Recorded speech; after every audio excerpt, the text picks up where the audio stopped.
The invitation slipped under my door like a threat wrapped in gold foil. You're invited to celebrate little Emma's first birthday. Emma, my Aunt Barbara's daughter. A child born when Barb was 59, which had shocked everyone except Barb herself, who wore motherhood like another expensive accessory. Before we continue, we ask you to hit the hype button, subscribe, and like the video to help the channel grow. Tell us which city you are from in the comments. We would like to get to know our audience better. I crushed the card in my fist. 3 months since Dad passed, and this apartment, all $500,000 worth of modest Portland square footage, still felt wrong without him. Every corner held memories I wasn't ready to face. My phone buzzed. Max, my son. Dad, you coming tomorrow? Aunt Barb really wants you there. Since when did my 28-year-old son care what Barb wanted? Since she hired him at her real estate empire, that's when. My boy who used to rebuild carburetors with me now wore $1,000 suits and talked about leveraging assets. I'll be there, I typed back. The next afternoon, I drove my 15-year-old truck to Barb's estate in the West Hills. Her house sprawled across 2 acres of glass and steel, the kind that appeared in architecture magazines. My truck looked like a stray dog at the end of her circular driveway lined with BMWs and Range Rovers. Inside, the party screamed money, pink and gold balloons, a dessert table from some Michelin-starred caterer, adults in designer wear holding champagne while their kids ran around with juice boxes. And there, in the center, sat little Emma in her high chair, wearing a tiny tiara. Dean, Barb's voice cut through the noise like a blade. She glided toward me in a cream pantsuit that cost more than my mortgage. At 60, she looked like she'd threatened time itself into submission. So glad you could make it. Her smile was arctic. We're family, after all. She steered me toward the bar, pressing whiskey into my hand. My drink, she remembered. First warning. I wanted to talk about something important, she said, leading me to a quiet corner. Your father's estate. My grip tightened on the glass. She pulled out her phone, showing me a document. A will. Dad's will. Except it wasn't the will I'd seen. This one, dated 2 months before he passed, left half of everything, the apartment, my car, everything, to Emma, to a child who hadn't even been born when he was healthy. I read it 3 times. The words didn't change. I know this is shocking, Barb said, but your father wanted to provide for Emma. She's immediate family. I started laughing, deep, genuine laughter that built until tears formed. Barb's face shifted. Dean?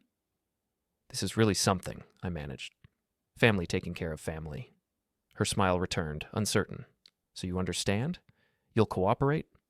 Absolutely. I just need time to process. Of course. Our lawyers can handle details. I set down the glass. Give Emma my best. I walked out past Max, past Caitlin taking Instagram photos, past all of it. In my truck, I stared at Barb's house through the windshield. The laughter faded, replaced by something colder. Dad had been many things, but not stupid. He wouldn't have left half his estate to a baby that wasn't his grandchild. Barb had made a mistake. She'd shown her hand too early, thinking I'd roll over like always. Quiet Dean, reserved Dean. I started the engine. They had no idea what they'd started. I called in sick for the first time in 3 years and spread every estate document across my kitchen table. The real will, the one I'd watched Dad sign, sat beside my coffee. In it, everything went to me, simple, clear, legal. I opened my laptop and searched for estate lawyers. The third result was Whitmore and Associates. Margaret Whitmore's credentials took up half the page, with a reputation for being ruthless. The receptionist tried to brush me off until I mentioned Barb's name and her real estate empire. Hold, please. 2 minutes later. Mr. Callahan? Margaret Whitmore. 20 minutes. Tell me everything. I did. Dad's passing. The real will. Yesterday's party. Barb's fraudulent document. You're certain your father was of sound mind when he signed your will? 6 months before he got sick. His lawyer present, witnesses, everything proper. And you have the original? In my hand. Don't let it out of your sight. Tomorrow morning, 8 sharp. Don't communicate with your aunt. If she calls, let it go to voicemail. I spent the day digging through public records. Barb's company, Reed Properties, had a pattern. A lawsuit 5 years ago. Falsified documents. Settled quietly. Code violations 3 years ago. Settled quietly. She took what she wanted and crushed anyone in her way. By evening, I had a file of evidence. My phone rang. Unknown number. Mr. Callahan. James Morrison from Morrison & Hale. I represent Barbara Reed. She'd like to resolve this amicably. I'll need to consult my attorney first. Silence. May I ask who's representing you? Margaret Whitmore. Longer silence. Have your attorney contact us. He hung up fast. I smiled. He'd recognized Margaret's name. In Dad's spare bedroom, I found his journal. 8 months before he passed. Barb called again, still pushing about investing. Told her no for the 3rd time. She said, "You'll regret not helping family when you had the chance." What does that mean? She has more money than she knows what to do with. I photographed every page. Evidence. Max texted, "Can we have lunch this week? Just us. Things I want to talk about." My thumbs hovered. Part of me wanted to warn him. But not yet. Not until I knew where his loyalty lay. "Sure. Wednesday?" "Perfect." That night, holding Dad's journal, I made a promise to the quiet apartment. I won't let her win. Margaret Whitmore's office occupied the 20th floor of a downtown high-rise. Floor-to-ceiling windows offered views of the Willamette River and Mount Hood in the distance. The furniture was modern and expensive, the art on the walls original pieces that probably cost more than my truck. Margaret herself was in her mid-50s, with steel-gray hair cut in a sharp bob and eyes that missed nothing. She shook my hand with a grip that could crack walnuts. "Mr. Callahan, sit." I sat in one of the leather chairs across from her desk. She remained standing, arms crossed, studying me like I was a witness she was about to cross-examine. "I did some research after our call," she said. "Your aunt is Barbara Reed of Reed Properties. Net worth estimated at $50 million, known for aggressive business tactics and a tendency to settle disputes out of court. She's hired Morrison and Hale, which means she's serious about this claim." That doesn't sound good. On the contrary, it tells me she's worried. If she had a legitimate claim, she'd be more subtle about it.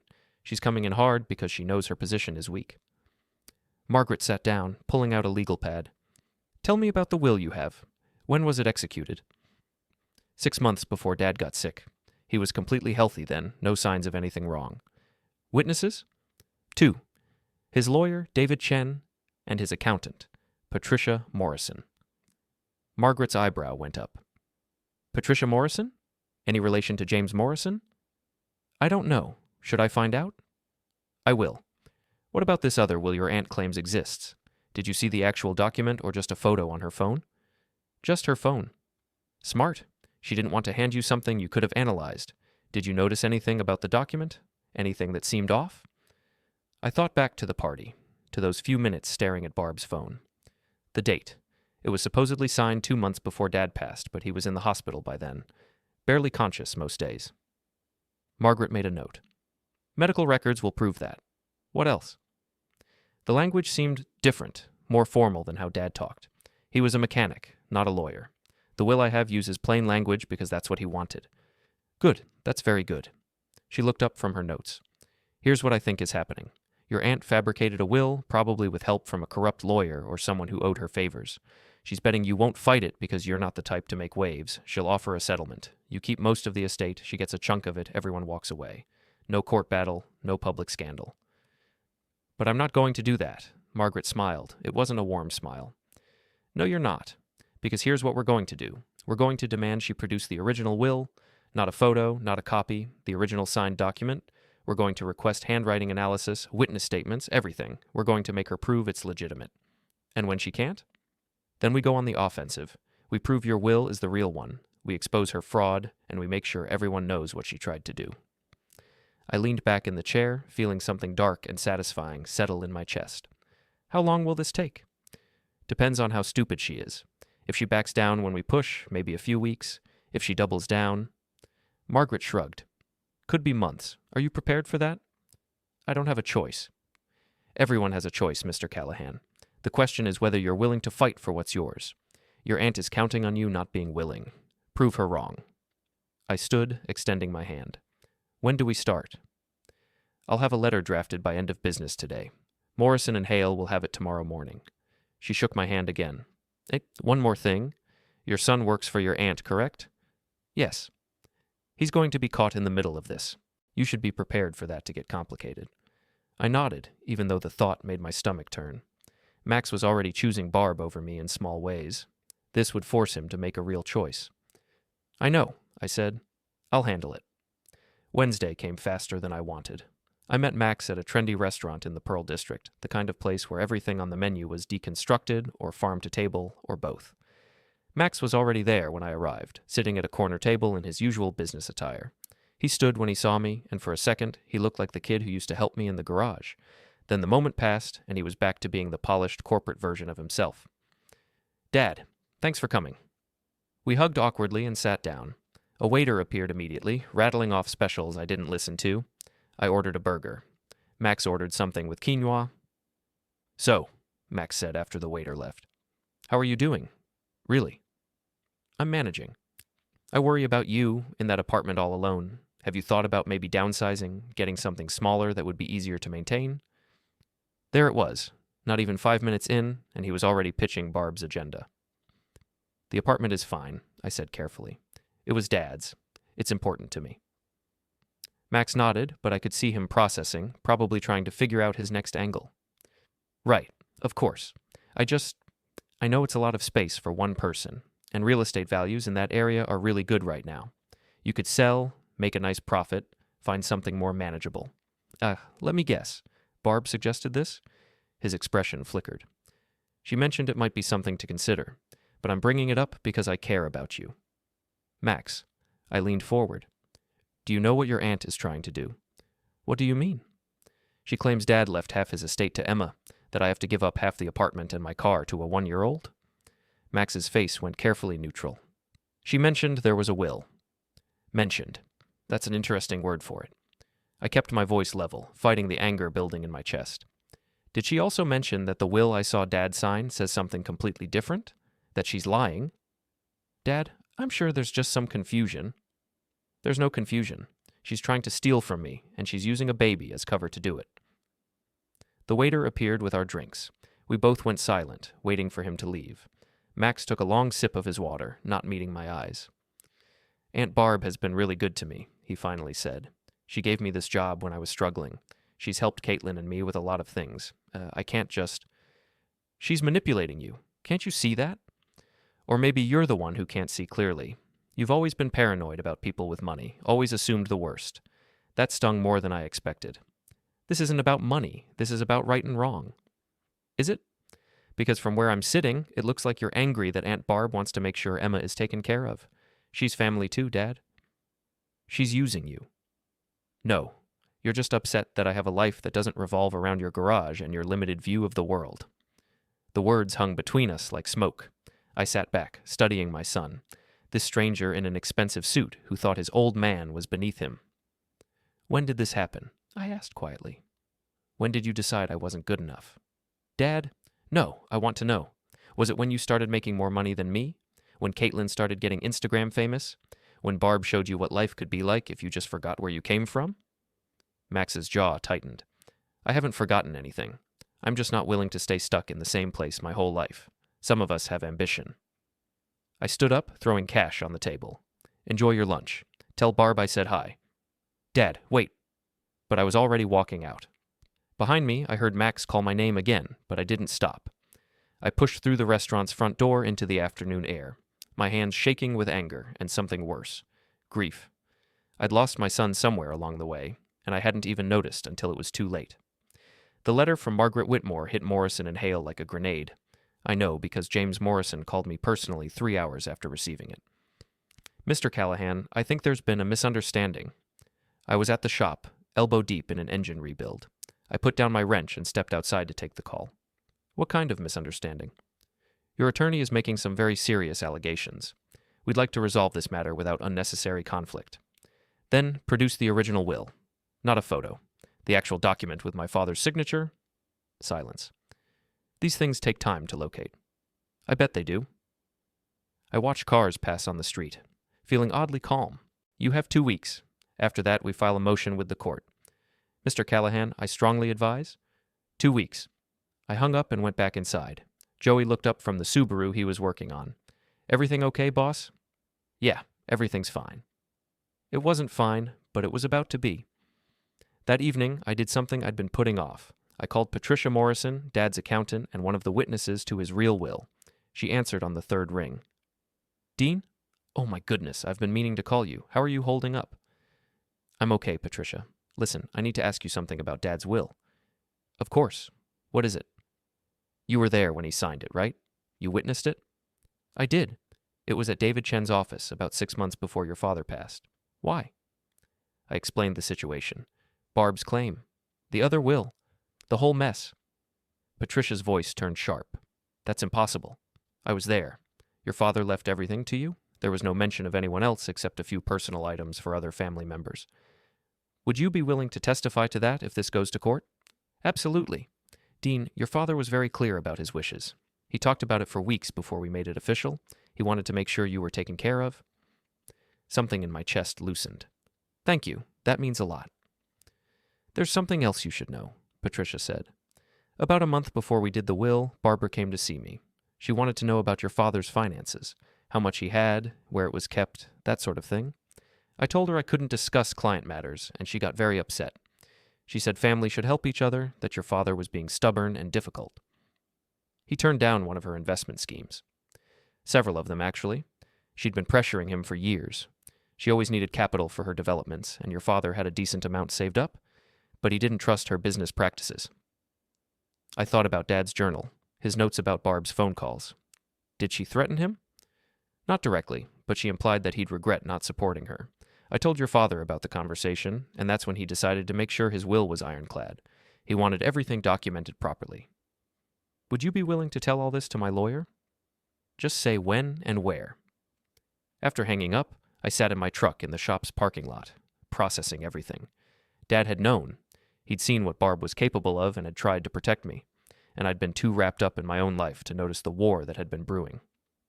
My phone buzzed, a text from an unknown number. Dean, this is Caitlin. Max told me about your lunch.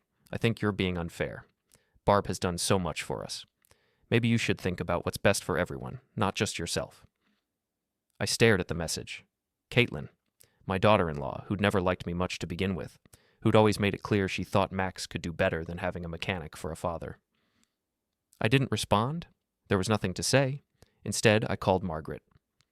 I have a witness, I said when she answered. Patricia Morrison. She was there when Dad signed the real will, and she has information about Barb pressuring him before he passed. Excellent. Can she come to my office tomorrow? I'll ask her. Do that. And Dean? James Morrison called me this afternoon. He's scrambling. They know they're in trouble. Good. One more thing. Your aunt put out feelers to some mutual contacts, trying to dig up dirt on you. Be prepared for her to get nasty. I laughed. It came out darker than I intended. Let her try. The next 2 weeks passed in a blur of legal meetings and evidence gathering.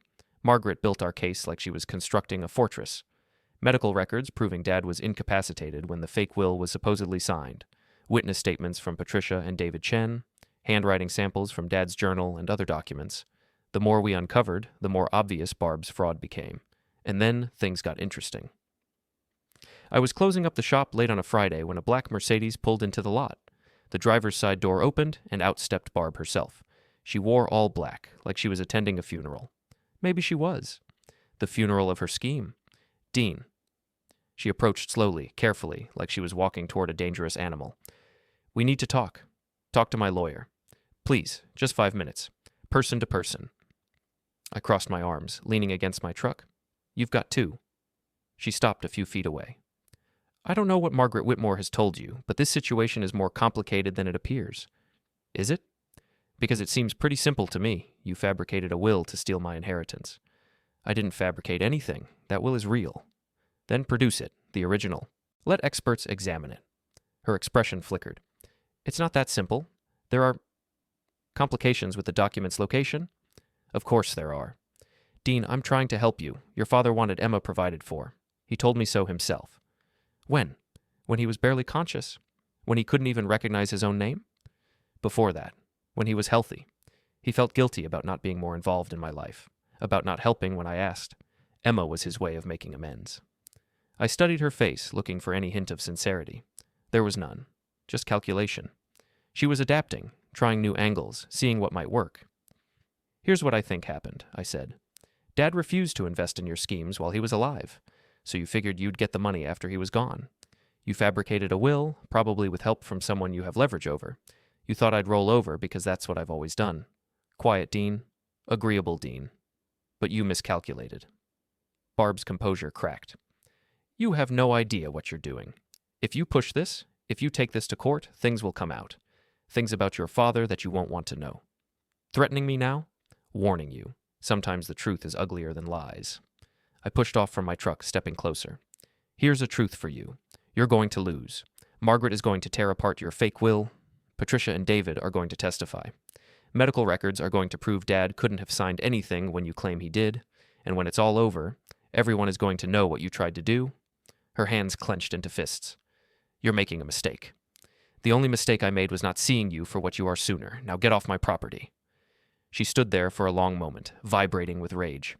Then she turned and walked back to her Mercedes, her heels clicking sharply against the pavement. Before getting in, she looked back at me. You'll regret this. I already regret giving you 2 minutes. She drove off into the night.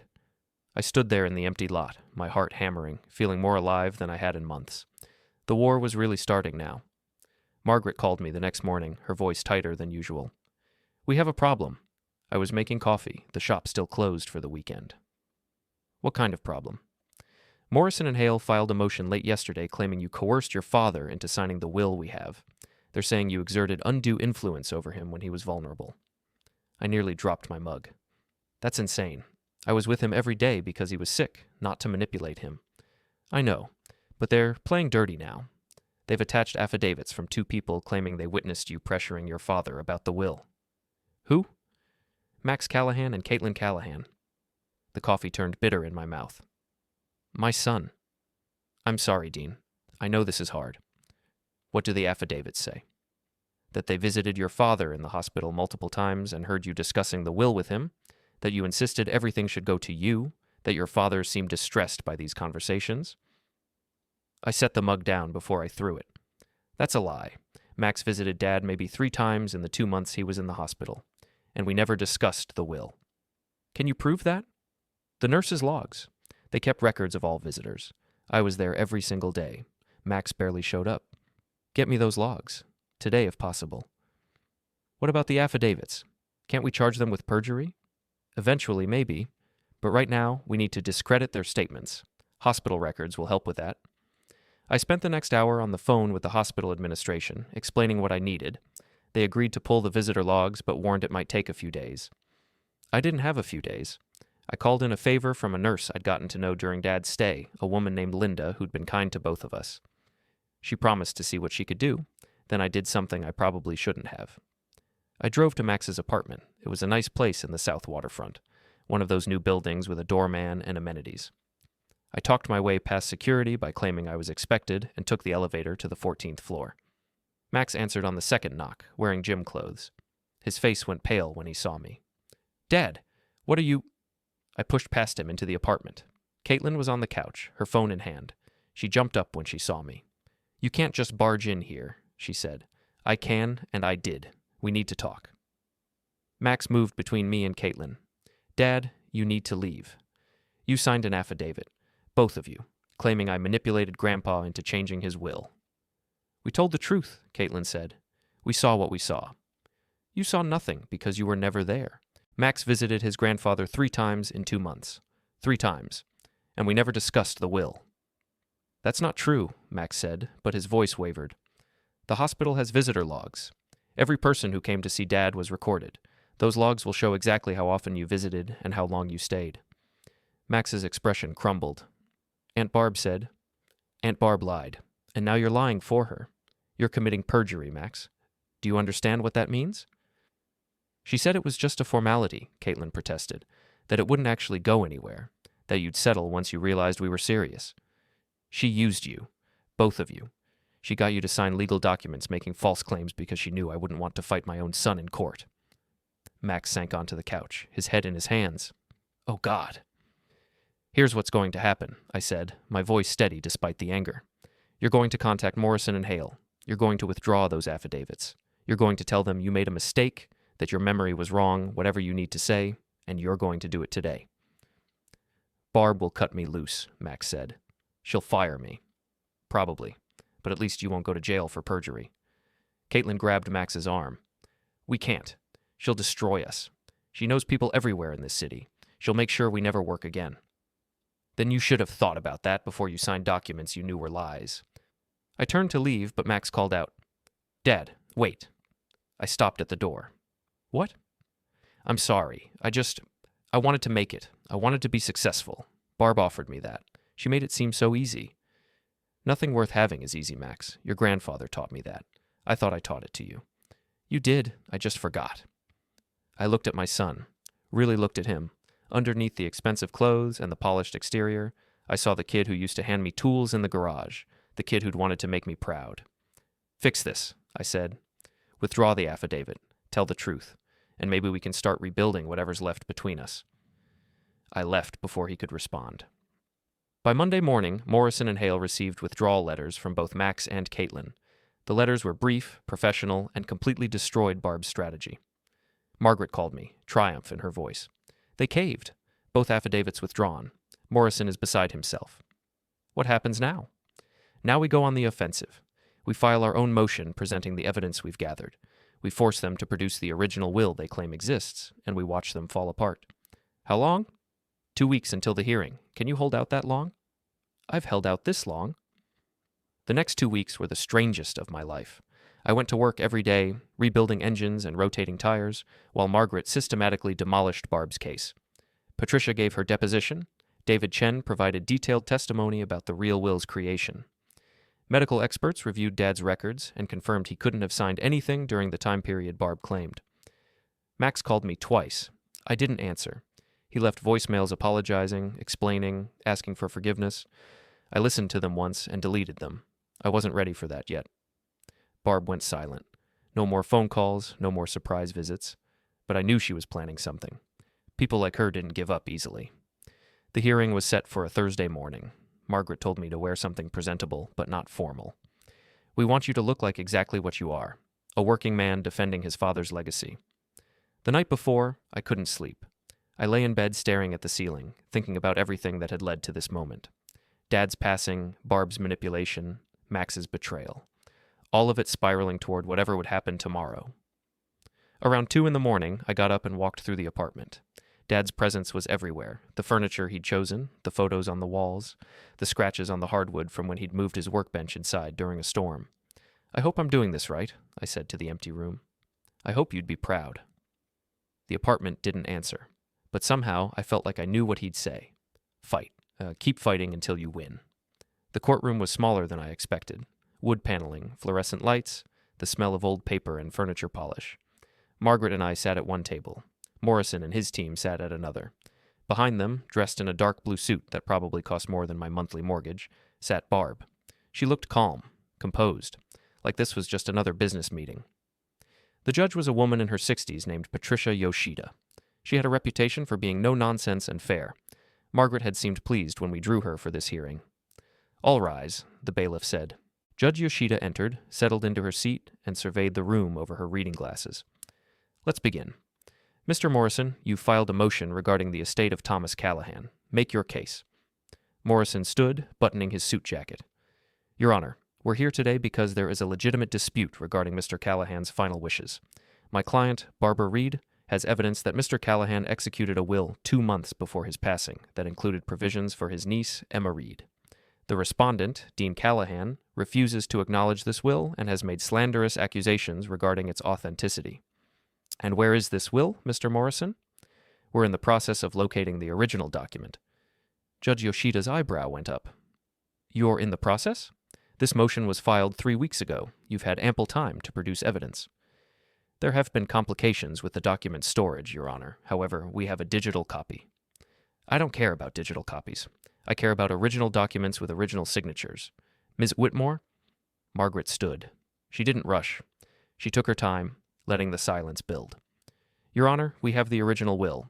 It was executed 6 months before Thomas Callahan's passing, when he was of sound mind and body.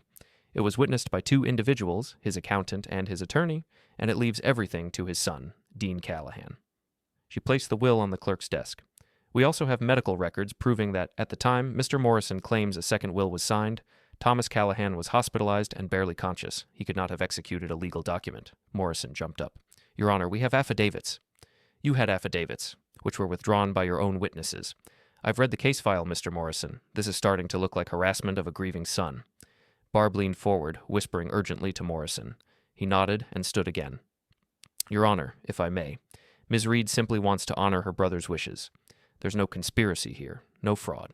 Simply a disagreement about which document represents Mr. Callahan's true final wishes. Then produce the document. I'll give you 24 hours. If you can't provide an original will with proper signatures and witnesses, this matter is settled. Judge Yoshida looked at Margaret. Anything else? Yes, Your Honor. We'd like to present testimony regarding Ms. Reed's attempts to pressure Thomas Callahan before his passing. We have evidence that she repeatedly asked him for money, threatened him when he refused, and may have fabricated the will she's now claiming is legitimate. Barb's composure cracked. She stood up, ignoring Morrison's attempt to hold her back. That's a lie. Ms. Reed, sit down. Judge Yoshida's voice cut through the courtroom. You'll have your chance to speak when you're called as a witness. Until then, you'll remain silent, or I'll have you removed. Barb sat slowly, her face red with anger. Ms. Whitmore, call your witness, the judge said. Patricia Morrison took the stand. She looked nervous but determined. After being sworn in, Margaret approached her gently. Ms. Morrison, you were Thomas Callahan's accountant for how long? 15 years. And you were present when he executed his will 6 months before his passing. I was. I witnessed the signing along with his attorney, David Chen. Can you describe Mr. Callahan's state of mind that day? He was completely lucid, clear-headed. He joked about finally getting his paperwork in order. He said he wanted to make sure Dean was taken care of, that everything would go smoothly when the time came. Did he mention anyone else? Any other beneficiaries? He wanted a few personal items to go to other family members. His watch to his brother, some books to his sister, but the bulk of the estate, the apartment, his savings, everything substantial, was left to Dean. Margaret nodded. Did Barbara Reed ever contact you about Thomas Callahan's finances? Objection, Morrison shot up. Relevance? I'm establishing a pattern of behavior, Your Honor. Overruled. Answer the question, Ms. Morrison. Patricia took a breath. Yes. About a month before we executed the will, Barbara came to my office. She wanted to know about Thomas's financial situation. How much he had saved, where the money was kept, whether he had any substantial assets. I told her I couldn't discuss client matters. How did she respond? She got angry. She said family should help each other, that Thomas was being stubborn and selfish. She implied that he'd regret not supporting her business ventures. Did you tell Thomas about this conversation? I did, and that's when he decided to make sure his will was properly executed and documented. He said he didn't trust Barbara, that she'd been pressuring him for years, and he wanted to make sure there was no confusion about his wishes. Margaret let that hang in the air. No further questions. Morrison approached Patricia, his expression skeptical. Ms. Morrison, isn't it true that you and Thomas Callahan were close friends? That you might be biased in favor of his son? We were friends, but I'm a professional. I wouldn't lie under oath. And yet you're here testifying for Dean Callahan while attacking my client. That seems rather convenient. I'm telling the truth about what happened. That's my job. Morrison pressed on, trying to shake her testimony, but Patricia held firm. After 20 minutes, he gave up and sat down. David Chen was next. His testimony mirrored Patricia's. Clear, detailed, unshakable. He described the will's creation, Thomas's mental state, his explicit instructions about leaving everything to Dean. By the time he finished, Morrison looked defeated, but he had one more card to play. Your Honor, we'd like to call Barbara Reed to the stand. Judge Yoshida nodded. Ms. Reed. Barb stood and walked to the witness stand. She placed her hand on the Bible, took the oath, and settled into the chair like she was sitting down to a business negotiation. Morrison started gently. Ms. Reed, can you describe your relationship with your brother? We were close. Not as close as I would have liked, but we spoke regularly. He was a good man, stubborn sometimes, but good. Did he ever discuss his estate with you? Yes, several times in the months before he passed.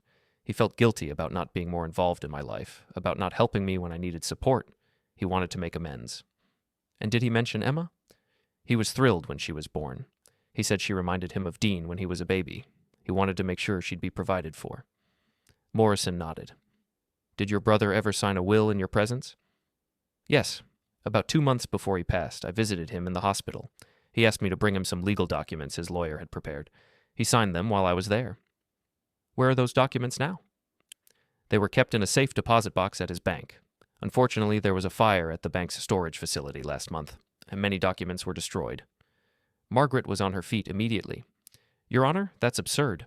A convenient fire destroying the one piece of evidence that could prove her case? Ms. Whitmore, you'll have your chance to cross-examine. Sit down. Morrison continued. Ms. Reed, is there any other evidence of this will's existence? I have photos. The lawyer who prepared it can testify, though he's currently out of the country. Out of the country, Margaret muttered loud enough to be heard. Ms. Whitmore, Judge Yoshida warned. Morrison finished his questions, then it was Margaret's turn. She approached Barb slowly, studying her like a predator circling prey. Ms. Reed, you claim your brother signed this will 2 months before he passed. Is that correct? Yes. And that would have been on approximately... Margaret checked her notes. March 15th? Around then, yes. Interesting. Because according to hospital records, your brother was admitted to intensive care on March 10th. He was sedated for pain management and barely conscious for the next 3 weeks. He couldn't have signed any legal documents. Barb's expression didn't change. The exact date might be slightly different. It was around that time. Around that time. How convenient that your memory is fuzzy about when this supposed will was signed, but crystal clear about what it contained. Margaret moved closer. Ms. Reed, how many times did you visit your brother in the hospital during his final 2 months? Several times. Hospital visitor logs show you visited exactly twice. Once for 30 minutes in February, once for an hour in April. That's hardly several times.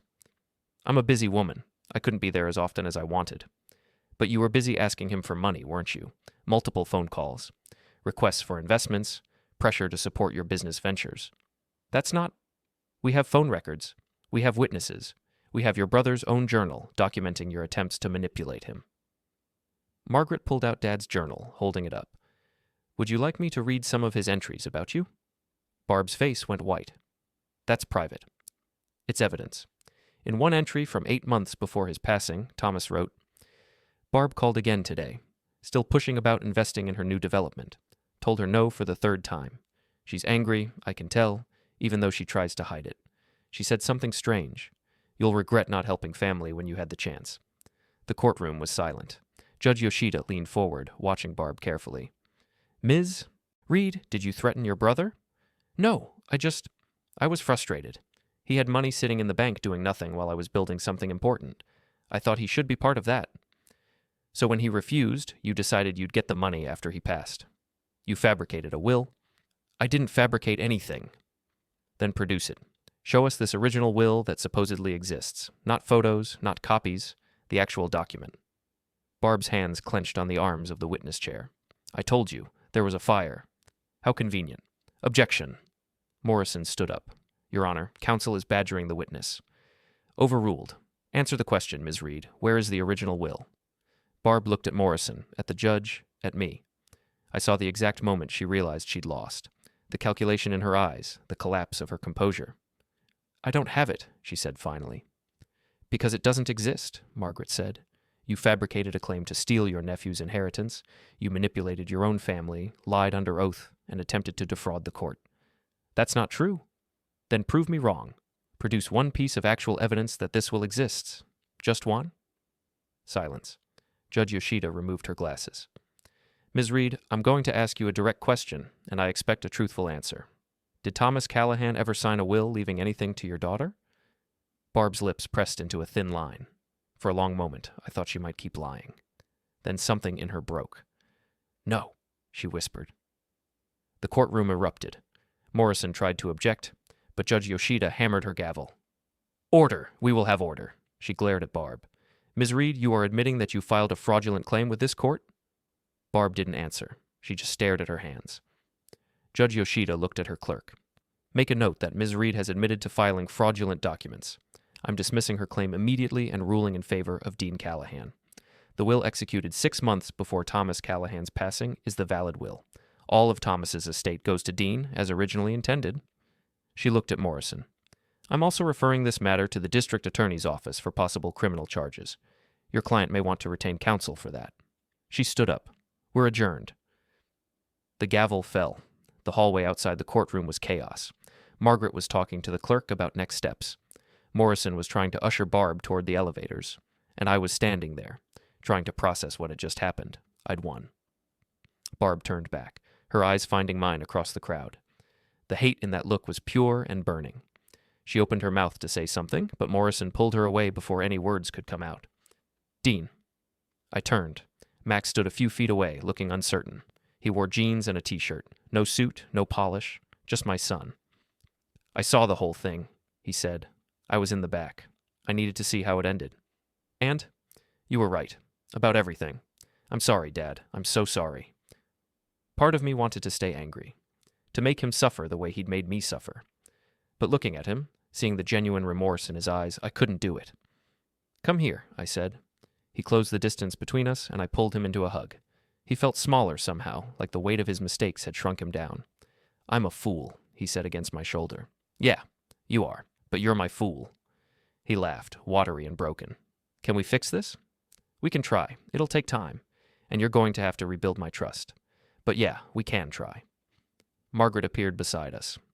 Sorry to interrupt. Dean, we need to discuss the next steps. There's paperwork to file, and the DA might want to talk to you about pressing charges against your aunt. Charges? Fraud, attempted theft, perjury, take your pick. She admitted under oath to fabricating a will. That's a felony. I thought about it. About Barb being prosecuted, maybe going to jail, about the satisfaction of watching her pay for what she'd tried to do. But then I thought about Dad, about how he'd handled things when people wronged him. He'd always said revenge was like drinking poison and expecting the other person to suffer. I just want my inheritance, I said. I don't need her to go to jail. She's already lost everything that matters to her. Her reputation, her credibility, her dignity, that's enough. Margaret studied me. You're sure? The DA might proceed anyway, but your cooperation would help. I'm sure, she nodded. All right. I'll file the final paperwork tomorrow. You should have full access to all estate assets within a week. We shook hands. She left to deal with the clerk, leaving me alone with Max. I need to find a new job, he said. Barb fired me this morning, before the hearing. What are you going to do? I don't know. Maybe go back to school or... He hesitated. Is the shop hiring? I looked at him carefully. You want to work at the shop? I want to work with you. I want to remember what it was like before I got caught up in all of Barb's nonsense. Back when things were simple. Things were never simple, Max. They just seemed that way because we didn't have much to lose. Maybe that's better. Maybe having too much makes you forget what's important. I put my hand on his shoulder. Come by tomorrow. We'll talk about it. His face lit up. Really? Really? But you're starting at the bottom. Changing oil, rotating tires, all the grunt work. No shortcuts. I wouldn't want it any other way. He left with a promise to call later. I stood in the hallway, watching people stream past. Lawyers and defendants and families caught up in their own legal dramas. My phone buzzed. A text from Joey at the shop. Boss, we've got a transmission problem on the Ford. Can you come look at it? I smiled. Back to normal. Back to what I knew. On my way, I texted back. As I walked to the parking garage, I thought about everything that had happened. Barb's betrayal, Max's redemption, the revelation of Dad's journal, the fight for what was rightfully mine. I'd won. But more than that, I'd discovered something about myself. I wasn't the quiet, reserved pushover everyone thought I was. When pushed, I could push back. When threatened, I could fight. And I could win. The truck started on the first try. I pulled out of the garage into afternoon traffic, heading back toward the shop and the life I'd built for myself. Behind me, the courthouse disappeared in my rearview mirror. Ahead, the road stretched out clear and open. The shop was busy when I got back. Joey had 3 cars in various states of repair, and the waiting area was full of customers. I dove into work immediately, grateful for the distraction of engines and oil and things I could fix with my hands. Around 6, as I was closing up, another car pulled into the lot. A black sedan, expensive but not flashy. The driver got out, a man in his 50s, gray suit, carrying a briefcase. Mr. Callahan, I'm Robert Torres, an investigator with the district attorney's office. My stomach sank. I already told my lawyer I didn't want to press charges. I understand, but Ms. Reed's case isn't that simple. When we started looking into her activities, we found irregularities. In her business dealings, her tax filings, her company's financial records. This goes beyond what she tried to do to you. What kind of irregularities? The kind that suggest fraud on a much larger scale. We'd like your cooperation as we build a case. You're not a suspect, you're a witness, but your testimony about her attempts to manipulate you and your father could be crucial. I leaned against my workbench. What happens to her? If we can prove what we think we can prove, significant jail time, her company will likely be dissolved, her assets will be seized to compensate victims of her fraud. I thought about Emma, the 1-year-old caught in the middle of all this. What about her daughter? Social services will make sure the child is cared for, Probably family members, if any are willing, if not foster care until a permanent solution is found. The thought made me sick. Emma hadn't asked for any of this. She was innocent. I'll cooperate, I said, but I want something in return. Torres raised an eyebrow. We don't make deals with witnesses. Not a deal, a request. When this is all over, I want to be considered as a guardian for Emma. If there's no one else, if she needs a home, I'll take her. You want to raise your aunt's child, after everything she tried to do to you? Emma's not her. She's just a kid who deserves better than growing up in the system. My dad would have wanted her taken care of, even if Barb lied about the will. So yeah, I'll take her.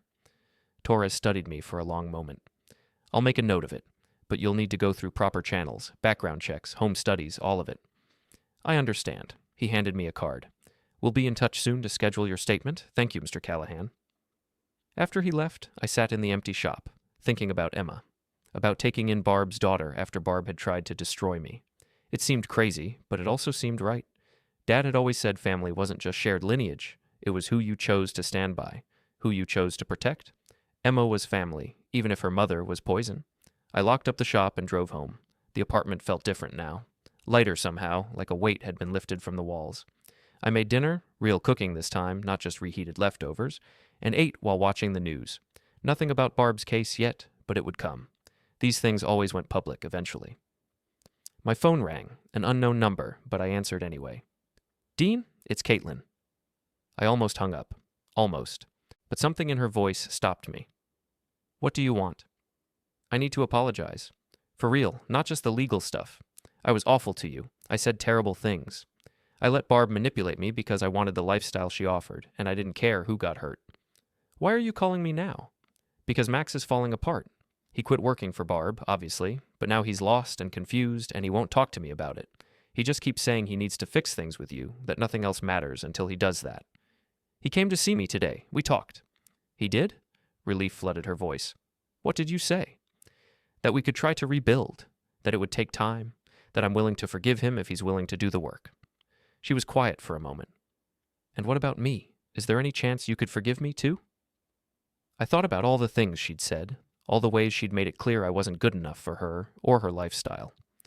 Part of me wanted to tell her no, that she'd burned that bridge too thoroughly to ever rebuild it. But I thought about Dad again, about how he'd always given people second chances, even when they didn't deserve them. Maybe, I said, but you'll have to prove you've changed, not just to me, to Max. Be the partner he needs, not the one Barb wanted you to be. I will, I promise. Thank you, Dean. She hung up. I sat there with the phone in my hand, wondering if I was being too forgiving, if I should be harder, less willing to let people back in. But what was the alternative? Spend the rest of my life angry and isolated? Push away everyone who'd ever wronged me? That wasn't living, that was just surviving. The next few weeks passed in a blur. I gave my statement to the DA's office. Margaret finalized the estate paperwork. Max started working at the shop, and despite my concerns, he took to it naturally. The skills he'd learned as a kid came back quickly. Barb's case exploded into the news. Fraud charges, tax evasion, multiple victims coming forward with stories of manipulation and theft. Her real estate empire collapsed in days, assets seized, accounts frozen. I watched it all from a distance, feeling neither satisfaction nor pity, just a strange sense of finality. Then, 6 weeks after the hearing, I got a call from social services. Mr. Callahan, we understand you expressed interest in guardianship of Emma Reed? My heart jumped. Yes. Is she okay? She's currently in temporary foster care. Her mother's sister declined to take her, as did other family members. We'd like to discuss the possibility of placing her with you. When? How about tomorrow afternoon? I agreed to the meeting and hung up, my hands shaking. This was really happening. I was going to raise Barb's daughter. Max was in the shop, working on a brake job. I walked over and told him about the call. He stared at me. You're serious? You're going to take Emma? If they'll let me. Dad, that's incredible. Insane, but incredible. You think I'm crazy? Yeah, but in the best way possible. He grinned. So I'm going to have a little sister? Technically a cousin, but sure. Does Caitlin know? Not yet. You should tell her. See how she feels about it. Max pulled out his phone immediately, texting rapidly. A minute later, his phone rang. He stepped outside to take the call, and I could hear his voice through the garage door, excited and animated. He came back in a few minutes later, smiling wider than I'd seen in years. She's thrilled. She said we'll help however we can. Babysitting, supplies, whatever you need. Good, because I have no idea what I'm doing with a 1-year-old. We both laughed, the sound echoing through the shop. The social services meeting went better than expected. They asked hard questions about my finances, my living situation, my criminal record, non-existent, and my motivations for wanting guardianship.